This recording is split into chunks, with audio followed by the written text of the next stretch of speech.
నమస్తే cricket fans. మీరు చూస్తున్నారు బబ్లు క్రికెట్ తెలుగు.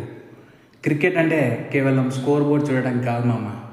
గ్రౌండ్లో జరిగే ప్రతి స్ట్రాటజీ వెనుక, ప్రతి వికెట్ వెనుక ఉండే అసలు సిసలైన లాజిక్ను మన మాస్ తెలుగులో మాట్లాడుకోవడమే ఈ ఛానల్ మెయిన్ గోల్. నేను మీ బబ్లు. ఇప్పటి నుండి మన ఛానల్లో ఐపీఎల్ అప్డేట్స్, టీమ్ అనాలిసిస్, ఇంకా ప్లేయర్ ఇన్సైడ్ విషయాలు అన్నీ వస్తూనే ఉంటాయి. సో లేట్ చేయకుండా ఇప్పుడే మన బీసీటీ ఫ్యామిలీలో జాయిన్ అవ్వండి. సబ్స్క్రైబ్ బటన్ని గట్టిగా కొట్టండి. సో లేట్ చేయకుండా మనం వీడియోలోకి వెళ్ళిపోదాం మావా. మార్చ్ 1వ తేదీ Eden gardens West Indies versus India match జరగబోతుంది. ఒక పక్క పవర్ఫుల్ వెస్టిండీస్, మరో పక్క మన యంగ్ టీమిండియా. ఇది మన టీంకి ఒక అగ్ని పరీక్ష. ఎందుకంటే జింబాబ్వే మీద అతి సులభంగా గెలిచాం సరే, కానీ సెమీస్లోకి వెళ్ళాలంటే వెస్టిండీస్ని కొట్టాల్సిందే. ఈ మ్యాచ్ వెనుక ఉన్న అసలు లాజిక్ ఏంటి? మన ప్లేయర్స్ ఫామ్ ఎలా ఉంది? ఈడెన్ గార్డెన్స్ పిచ్ ఎవరికి హెల్ప్ అవుతుంది?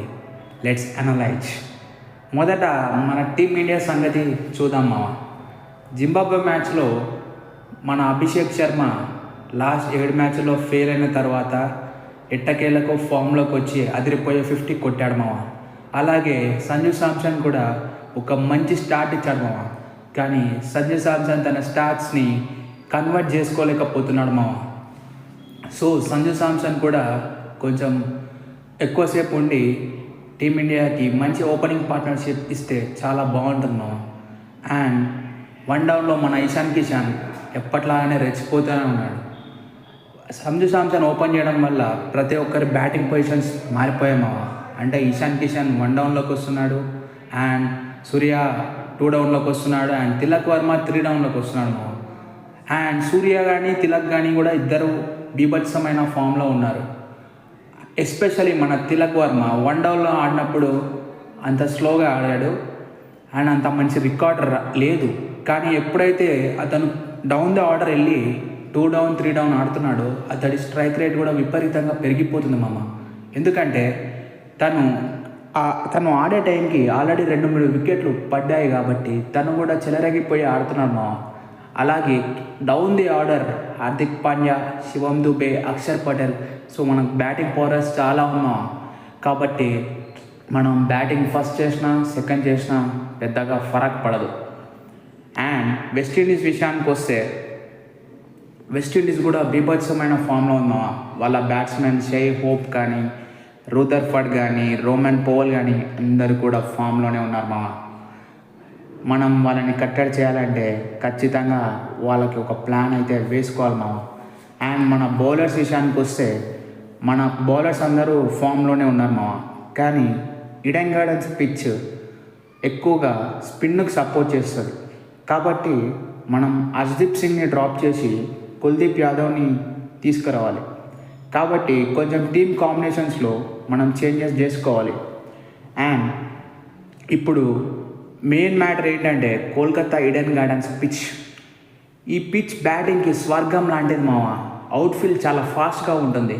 అంటే ఇట్లా బ్యాట్కి బాల్ తాకిన వెంటనే బౌండరీ వైపు పరిగెడుతూనే ఉంటుంది. కానీ మ్యాచ్ సాగుతున్న కొద్దిసేపటికి స్పిన్నర్లకు టర్న్ దొరుకుతుంది.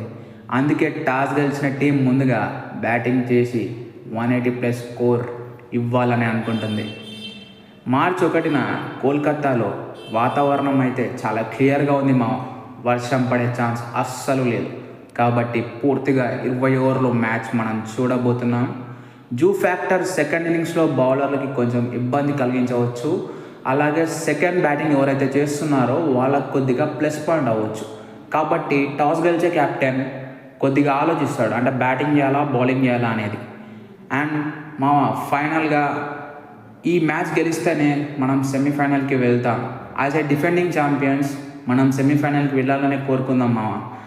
ఎందుకంటే మన యంగ్ టీమిండియా, విరాట్ రోహిత్ లేని టీమిండియా మన సూర్యకుమార్ యాదవ్ క్యాప్టెన్సీలో సెమీస్కి వెళ్తుందని నేను నమ్ముతున్నాను.